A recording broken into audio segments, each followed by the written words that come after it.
Good morning, Facebook friends and YouTube followers. This is Rich again, back for your first video blog of the day for September 4th, 2014, Thursday morning around 6 a.m. in Billerica, Massachusetts. The sun's coming up, and it's going to be another warm day. Highs in the mid-80s, and the humidity is going to be increasing. Maybe we might make another run at 90 tomorrow or Saturday, and then a change in the weather pattern to back to fall-like conditions. Some news to report. The New York Yankees beat the Boston Red Sox by the score of 5-1. And also tonight starts the 2014 NFL season. It will be the Green Bay Packers against Seattle Seahawks at 8:30 p.m. on NBC. And also 42 years ago today, Philly Classic game shows made debut on CBS television. The Joker's Wild, Gambit, and the new Price is Right. And the Price is Right is still on today after 42 years. And also 19 years ago today, WCW Monday Nitro made its debut on TNT, and this was the start of the Monday Night Wars between Monday Nitro and Monday Night Raw for the WWE, and the shock of them all was Lex Luger appearing on WCW Monday Nitro day after the last night appearing at the WWE house show in Canada the night before. He was not working without a contract for WWE, and WCW signed him to a contract the morning of his debut of Monday Nitro. It's pretty amazing. And that's about it on news. My first subject of the day is about the first regularly weekly program on USA Network for WWE. It was WWE's All-American Wrestling. WWE's All-American Wrestling made its debut on September 4th, 1983, and it lasted through October 16th, 1994. The USA Network originally showed WWE house shows from Madison Square Garden and the Capitol Center from Landover, Maryland. And before WWE All-American Wrestling debuted, the USA Network showed Southwest Championship Wrestling in the time slot that WWE All-American Wrestling took over. And the format of WWE's All-American Wrestling for the first few months, it showed highlights of top WWE matches from their syndicated programmings, WWE Championship Wrestling and WWE All-Star Wrestling, and in addition, they showed a couple of matches, high-profile matches of other wrestling territories like Mid-Atlantic Championship Wrestling, AWA, World Class Championship Wrestling, Mid-South, Memphis Championship Wrestling from Florida, and Portland Wrestling on WWE's All-American Wrestling. The first 3 episodes of All-American Wrestling shown on the USA Network were career profiles. The first one for the September 4th, 1983 one was the career highlights of Bob Backlund. They showed his match, him winning the WWE Championship over superstar Billy Graham in 1978. They also showed his match against Superfly Jimmy Snuka at like when Superfly came off the top rope in 1982 at Madison Square Garden, and they also showed a match against Playboy Buddy Rose in summer of 1982. And at the end of that interview, end of that program, they had an interview with Bob Backlund in the studio that was hosted by Vince McMahon.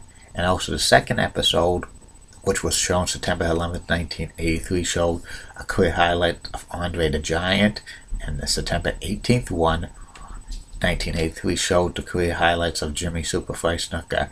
And then they followed that format of showing highlights of WWE matches and then from other promotions. They showed it. That format was shown for about 7 months until the spring of 1984, where the All-American Wrestling just basically became showing matches of WWE only.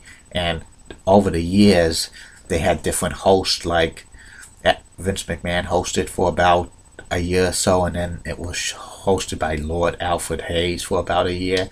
Then Mean Gene Okerlund hosted it for about 8 years. He was joined. Lord Alfred Hayes was his co-host for a while, and then Bobby the Brain Heenan. And sometimes, like Mean Gene Okerlund, there was a segment of Mean Gene Okerlund calling up one of his people that was a good segments and with a little bit of comedy and stuff. And also during this time, when the All-American format showed one exclusive match as well as highlights of WWE's highlight programming as well of showing the best matches from Superstars in Wrestling Challenge by 1986. And also, in addition, around 1990, 91 or so, All-American Wrestling was actually syndicated for a few select markets, and it was shown in Boston on Fox 25 around Saturdays at 10 a.m.